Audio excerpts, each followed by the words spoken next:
Good morning, everyone. This is Paula Harris. It's good to be with you again. And this morning I have Dr. Jeremy Holloway with me from Clayton, Georgia. And he's going to share with us a little bit of financial wisdom for a new owner. I am really proud of you, Dr. Holloway. You've done a lot of good things, and you bought your practice about 4 years ago. Is that right? That's correct. 4 years ago this past Halloween.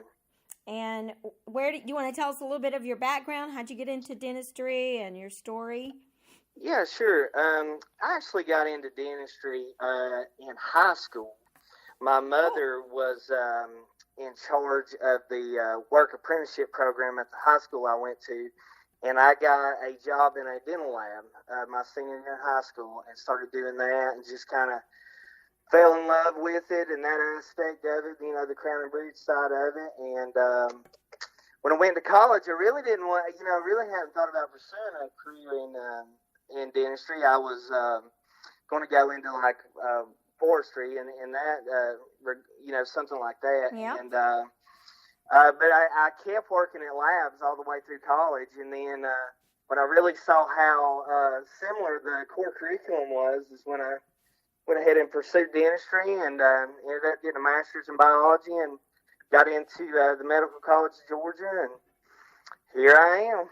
Awesome. That's a great school. Mm-hmm. Really Yeah, is. I was really happy to go there. I really, I don't know that I enjoyed it, but it was a good school to go to. Yeah, exactly. And but great people, great staff, great professors.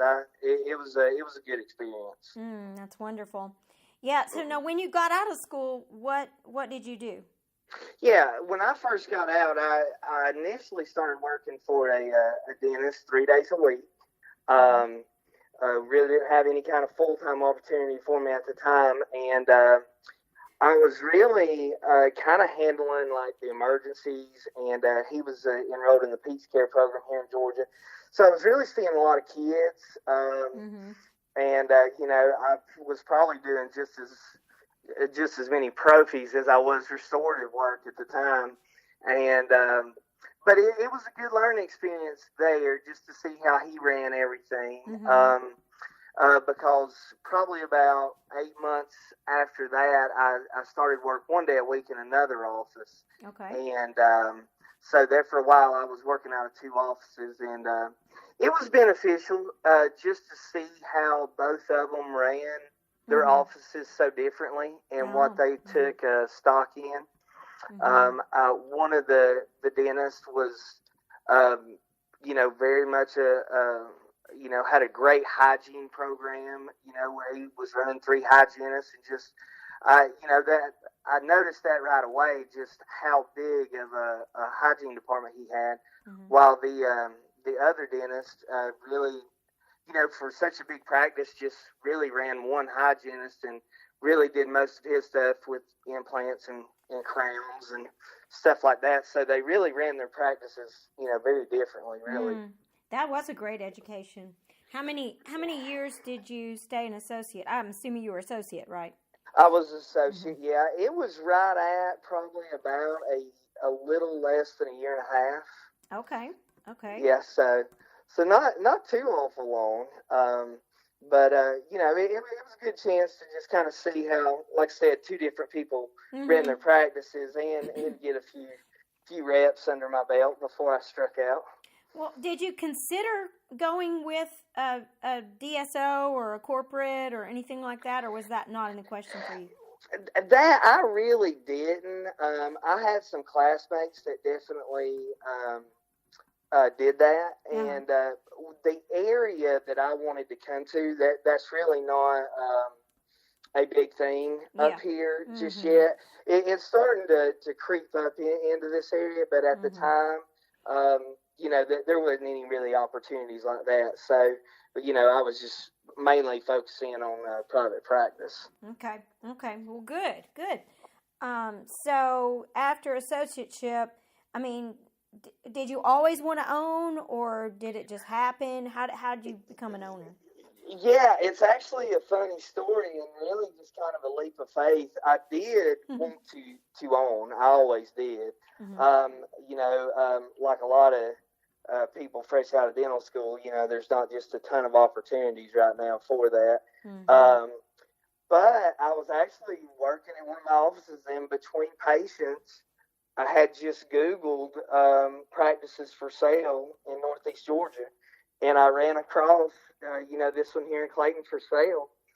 And, I thought about it for about a week, and then I was like, well, I'm just going to inquire and check it out, and called, and got to talking with the dentist and the broker he had, and Mm-hmm. everything worked out, and I just kind of took a leap of faith and went ahead and purchased it. Yeah, well, you're right about the leap of faith part. Yeah, it definitely was. Looking back, it still, gives me the willies just thinking about it, but because it was definitely that. Well, tell me about that practice when you bought it. So this dentist was a little older, and he was. What was his practice like?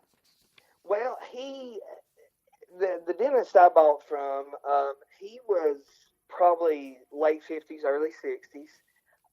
He had been here for probably about 30 years, and had a nice practice, very nice building. It was he had decent production. He and his family he was ready to retire and decided to move, and they had put their house up for sale, so his family had actually already moved, and he was just living upstairs, in the building of the practice.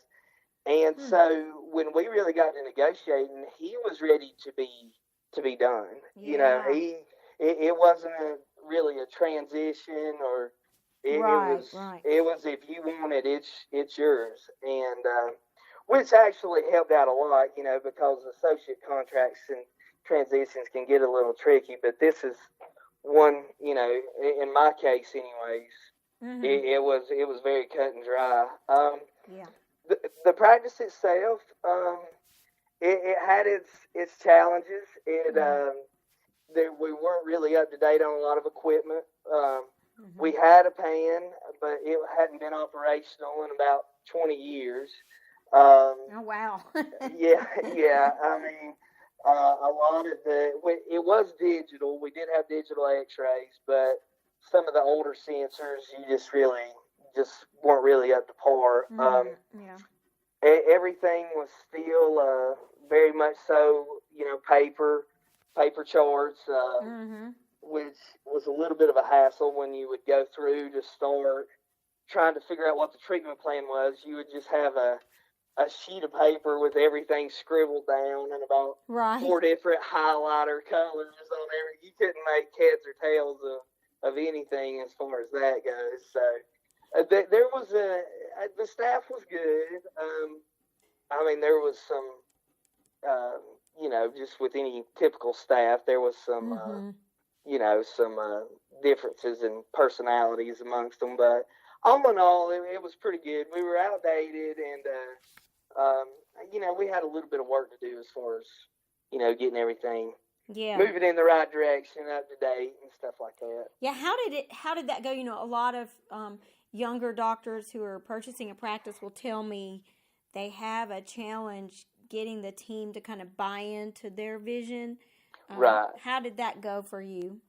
It went well, and I'll tell you what I did, and right or wrong, I'm not sure, but this, kind of how I handled that was because in the way I bought it, I hadn't worked here, so I didn't really even know the staff that well. Right.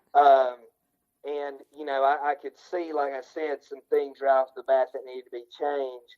But the way I elected to do it was when I come in, and we just had a meeting, and I said, let's do everything.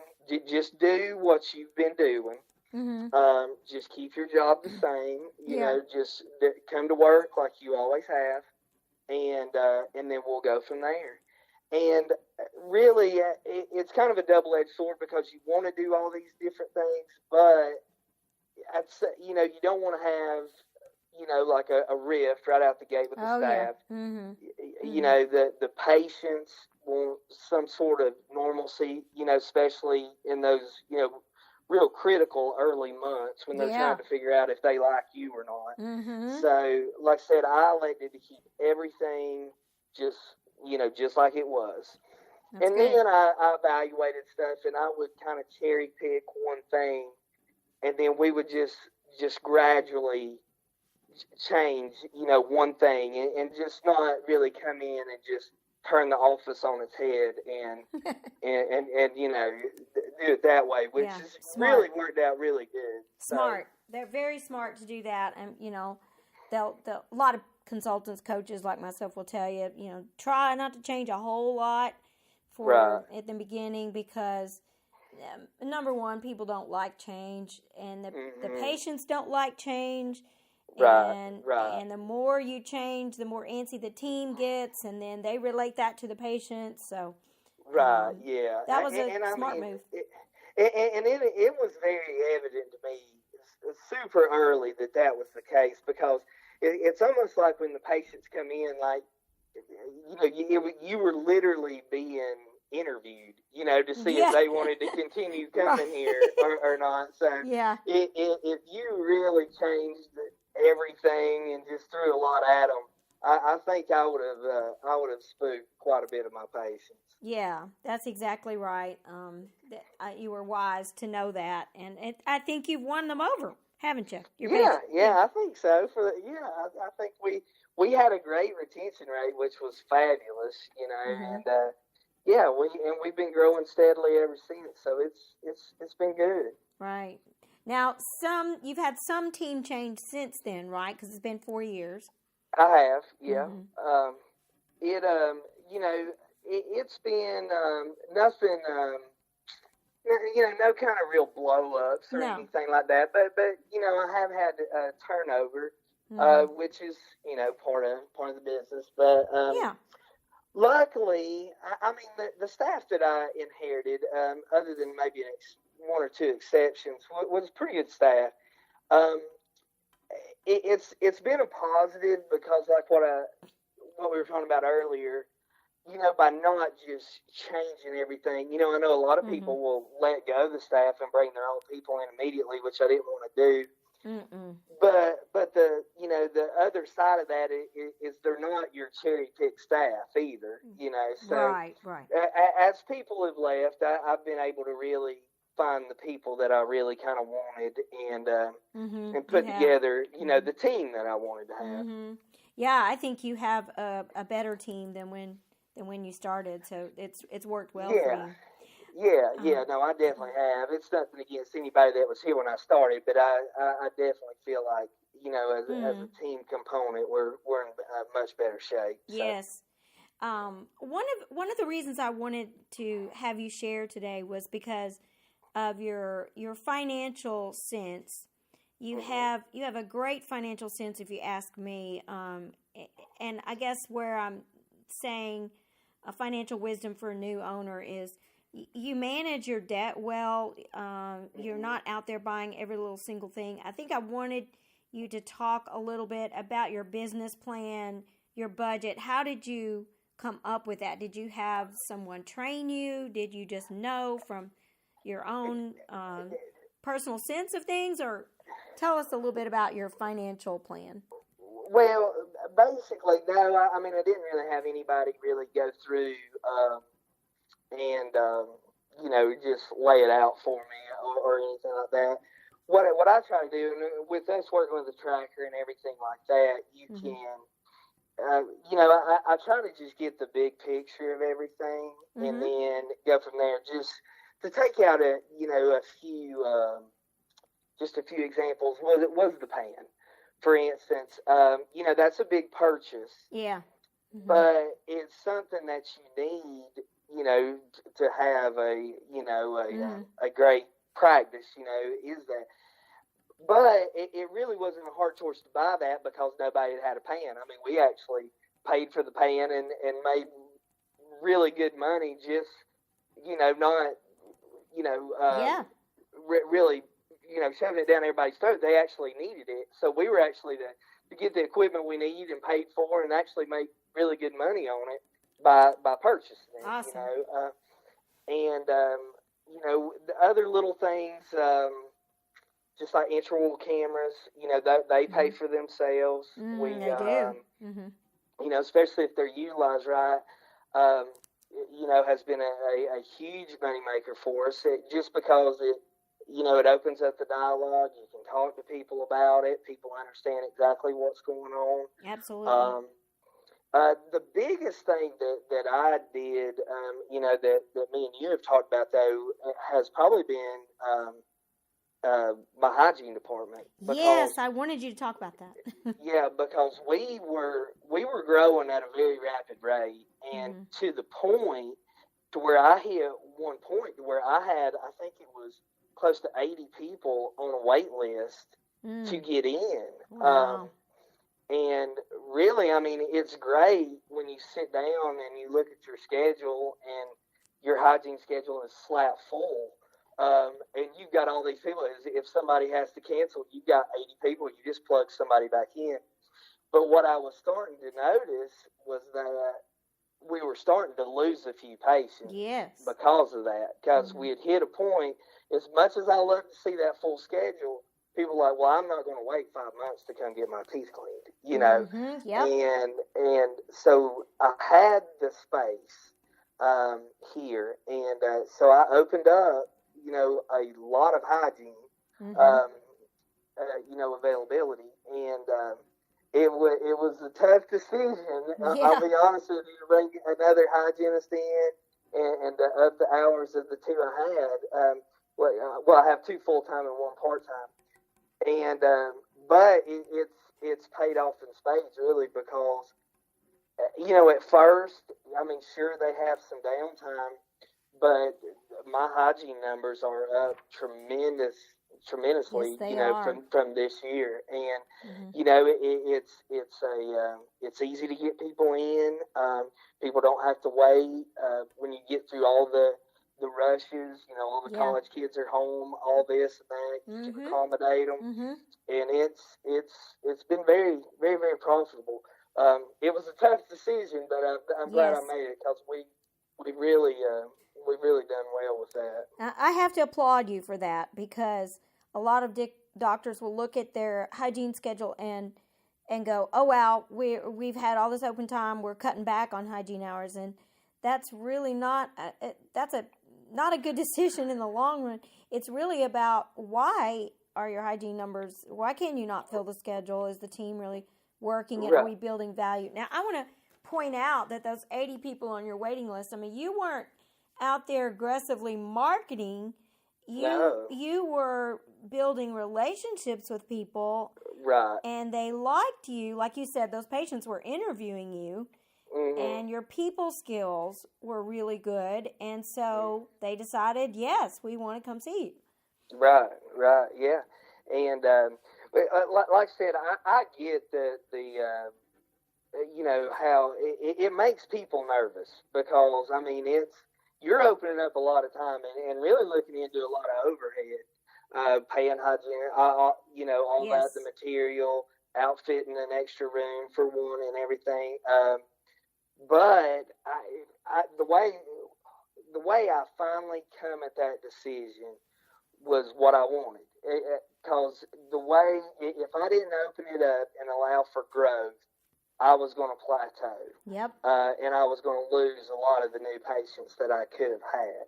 And only being, 3 or 4 years in, I wasn't ready to plateau just yet. So if I had the ability and the time to grow it, that's what I wanted to do. And at first, I mean, I really didn't like the way some of the schedules looked, throughout the year. But now that we're at the end of the year and evaluating everything, we have, I mean, it's one of those things when you look back at it and really look at the numbers, it's almost amazing at how profitable it was to do that. It really, really has been a good decision. And that's the thing about numbers and emotions. I mean, we can have feelings about things. We get upset because we see a bad day or lots of holes on a week or something. But when you look at the overall numbers and measure, you realize, oh, wow, we're really doing okay. Yeah. I mean, because it is 2 very different things. Because I mean, like, I've definitely had the weeks or the days like you're talking about, Yeah. like, wow, this looks awful.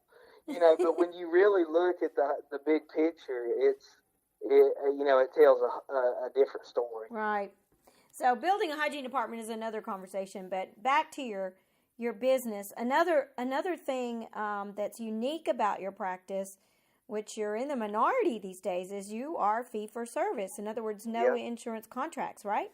No, we're 100% fee for service. That's amazing. And I'm really, really fortunate. I know that a lot of people don't have that luxury.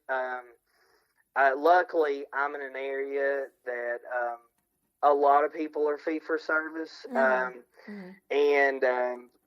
it's been great, really. And I think there's not much I can say other than that I'm really happy to have done that. It's not that a lot of the patients, I've had, plenty of patients, not really, I don't want to use the word threaten, but bring up like, well, if you won't be in this plan, then I'm going to have to go somewhere else. Yeah. But that's one thing that I've not caved on. It's kind of like the hygiene department looking at it too. When you look at the overall profitability, it's there's no point in going into it. And getting into anything like that. But what I have found is that the few people that have left are on good terms, and when I've had a very large percentage actually come back. Oh, yeah. And just realize that, hey, you know what? It's not worth the drive. It's not worth the hassle for, just because it's really not a huge gap. I mean, it depends on what you're having done, but yeah. So it's worked with that, and we're going to stay fee for services absolutely as long as possible. That's great. That's because the other doctor wasn't as good looking. Yeah, maybe. I don't know. Maybe. And probably didn't have good people skills either. Yeah. I can't say enough about that. That's the 85% people skills, 15% clinical.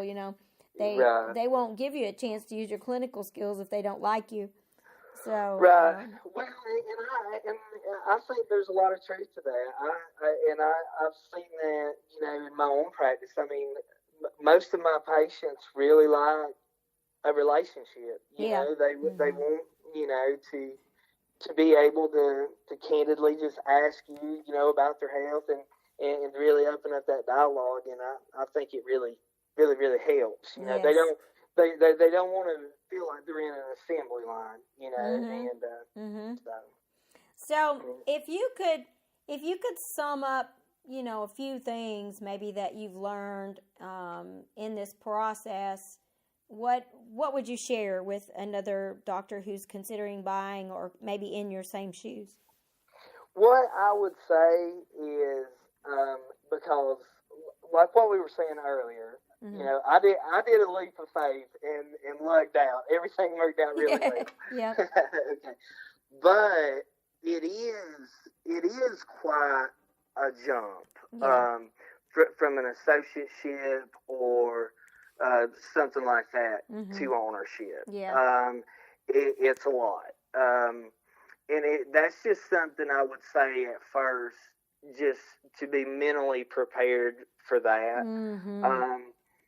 I'll give you another example. When I come here, the doctor I bought from did everything in-house. Yeah. So everything. Yeah. And then, so I get here, and then it's time to do payroll. Well, I don't know how to do payroll taxes on my own. Yeah. I'm at Walmart buying QuickBooks, trying to figure out, what rate, like state and federal taxes and all.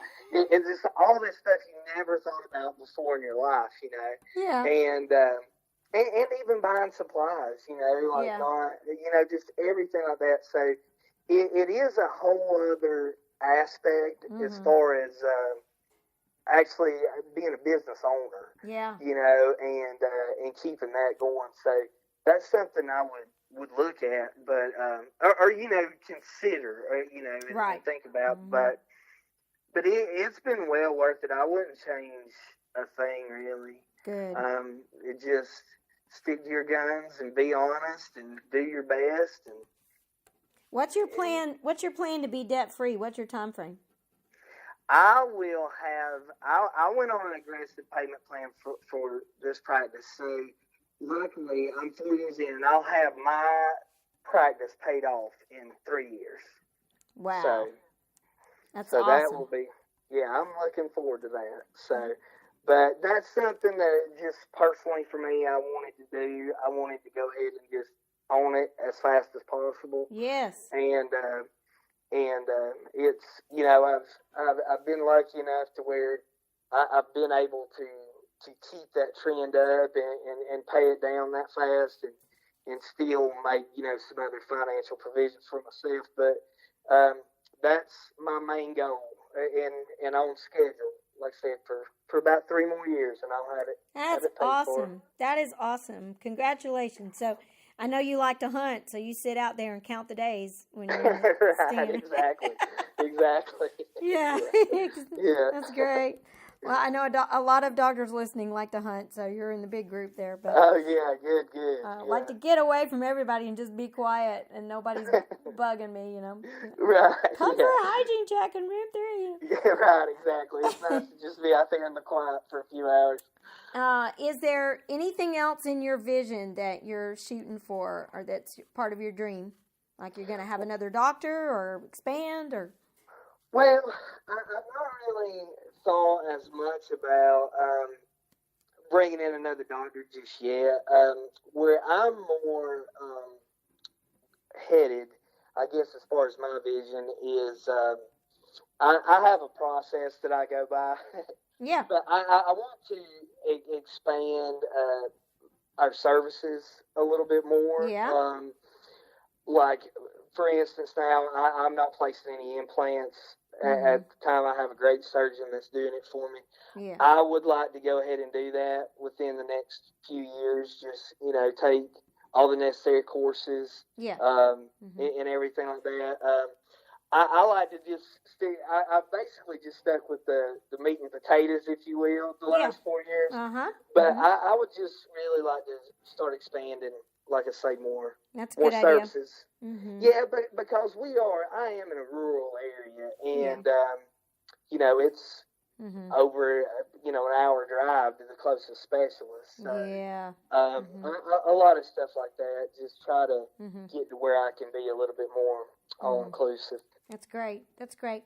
Now, one last thing I wanted to mention about you is you're involved with the Hinman. Can you tell us a little bit about that? I am. Yeah, I'm a Hinman member.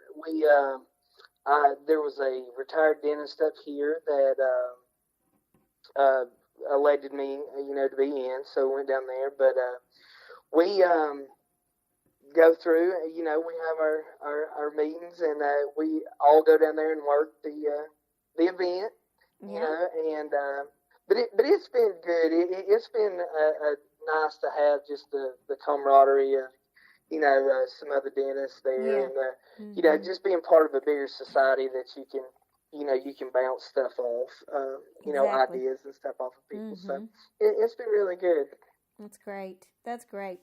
Well, I just applaud you and thank you for joining me today and sharing your story, because I know it'll be an encouragement to others. And it's been fun knowing you the last few years and just watching you grow and your practice grow.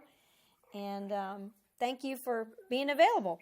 Well, it's my pleasure, and I appreciate all that you've done and all the help you've done for me. So I appreciate that. You're welcome. All right. Well, you have a great day, and thanks again. Okay. Thank you, Paula. All righty. Bye-bye.